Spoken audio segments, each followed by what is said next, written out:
What's up, YouTube? This is Too Raw for TV. So, I hope that all of you Jokic fans are going to keep the same energy and not switch up because of recent events. Because I kept mental receipts for earlier this year when Joel Embiid was without James Harden, and I think Philly had like a stretch where they lost 4 out of 6 games, and I remember the Bucks lost like 2 games in a row at one point, and Giannis was out for a little bit, and Chris Middleton was gone for most of the first third of the season. And I remember people saying that MVP got to figure it out. He got to figure it out. That's what the best players do. They got to put the team on their back and get it done. Get her done.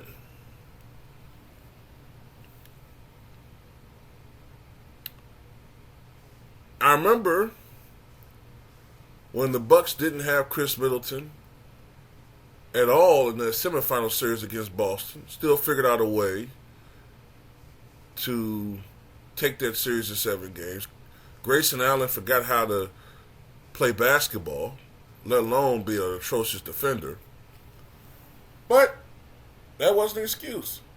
Mark Jackson, despite Giannis being consistently quadruple teamed and still coming up with 20 and 25, Mark Jackson said, and I quote, Giannis came up short in the big moment. I remember that. So I want Mark Jackson, if the Denver Nuggets lose in the playoffs, I want Mark Jackson to keep that same energy and say Jokic came up short. Don't you buck dance, motherfucker. And by the way, I want to address something else I keep hearing people say. Oh, you're making this a racial thing. Well, let me say something. I'm not making it a racial thing. And if it was me making it a racial thing, wouldn't I have had a problem with Jokic winning the past 2 MVPs? Wouldn't I have just made up shit? Well, I don't think Jokic is the MVP. I think it's Joel Embiid, and I think it's this guy. And I would have done that. Now, I do think that Joel Embiid had a case, but I didn't raise a big stink that Jokic won it last year. And I definitely didn't raise a big stink when he won it. What was that? The 2020-21. I didn't raise a big stink about that.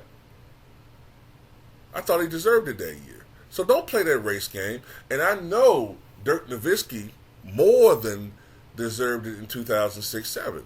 With that squad, where the second best player was Josh Howard, and he won 67 games that year, of course he should have won MVP. Now, unfortunately, by the time he collected the MVP, his team had been eliminated from the playoffs via the Believe Warriors.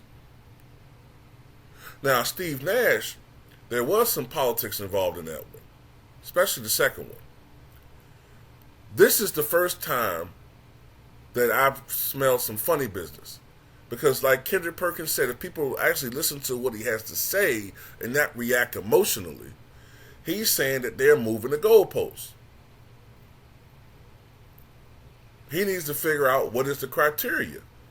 One year it's as it has been for the past 40 years, it's the best player on the best team with at least one of the best records. I've already went through the list of MVPs, and for the most part, all of them came from a team from either with the best record or one of the best records. So that would fit the criteria for this year. But then one year Jokic won it because, he didn't have his guys. But he still took them to the 6th seed. Well, wait a minute. Didn't Russell Westbrook lose Kevin Durant? And he still led them to 47 wins, which was unexpected because most prognosticators predicted that OKC would only win 30-some games.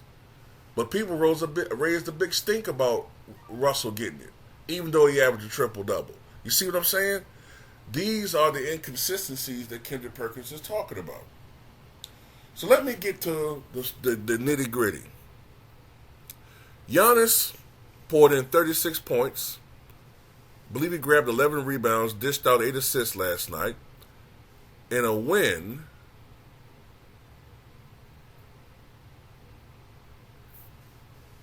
after scoring 46 points against the Sacramento Kings. Okay? Back-to-backs, right?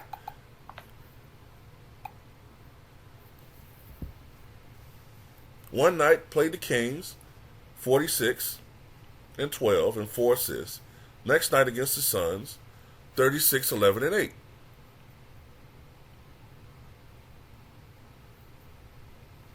The Nuggets have lost 4 games in a row to unremarkable teams. The Bulls, losing by 20-something at home. Then they lost to the Spurs, one of the worst teams in the NBA and the worst defensive team in the NBA.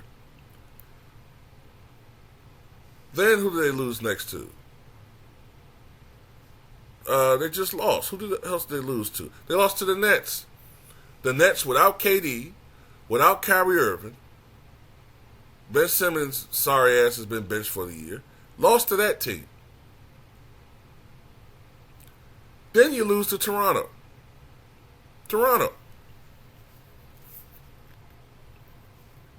You let Fred VanVleet have damn near a career game against you. Matter of fact, I want to see something right quick. Did you know that Jokic leads the NBA by far in kickball violations? He's had 45 kickball violations this year. The second place guy has 17, which means that he don't want to play defense. He don't want to play defense. And like I said, MVPs make their teammates around them better.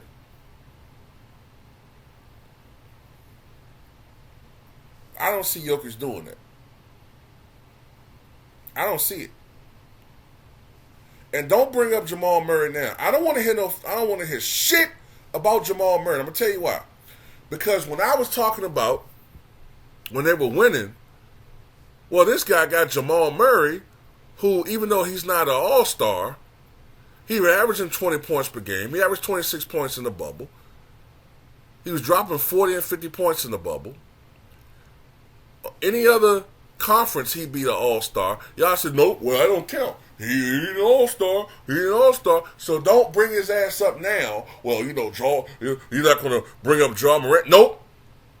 I ain't bringing up shit because y'all said that he ain't an all-star. So don't use him as an excuse and throw him under the bus. Don't start LeBron in now. Don't start throwing Jokic on. Don't let Jokic all of a sudden be like LeBron and you throw a motherfucker on the bus. Don't be like LeBron fans. Nope. Jokic is the leader of this team. Ain't nobody else been getting no motherfucking shine other than Jokic. Now all of a sudden that these motherfuckers have lost 4 games in a row, now you want to throw Murray under the bus. Nope. You said he ain't an all-star. Treat him like a role player. Jokic ain't getting it done. Period. Like I said, he doesn't belong in that pantheon. Period. I don't give a fuck what J.J. Redick says, Bill Simmons, fucking Bob Ryan. I don't give a fuck what Mad Dog say, any of them. He doesn't belong in that pantheon. Moses Malone had a team with a losing record and took them to the fucking finals against Boston, even though they lost.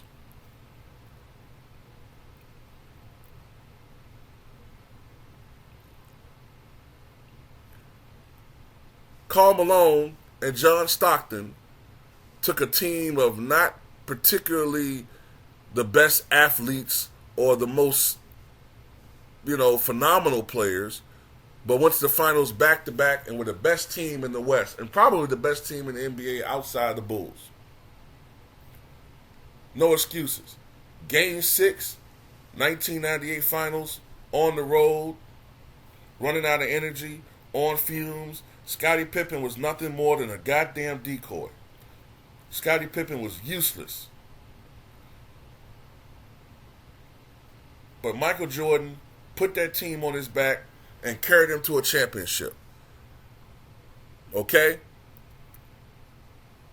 Like I said, Jokic, if you give him an MVP, I have to change how I view him. Because now I have to put him up there in the pantheons of all-time greats that have won 3 or more MVPs. Chamberlain, Russell, Abdul-Jabbar, Jordan, Bird, Magic, LeBron, even though he be falling short too. And I feel like I'm missing one other guy. But you get the point. The people I named are the greats of greats. Okay? Those are the greats of greats. Jokic got to win a championship, man. I'm sorry. Oh, Moses Malone. That's the 8th one. Got to win a championship, man. I'm sorry. Sorry. And these motherfuckers better have on TV today mentioned this shit with Jokic and them losing 4 games in a row. They bet to mention this shit.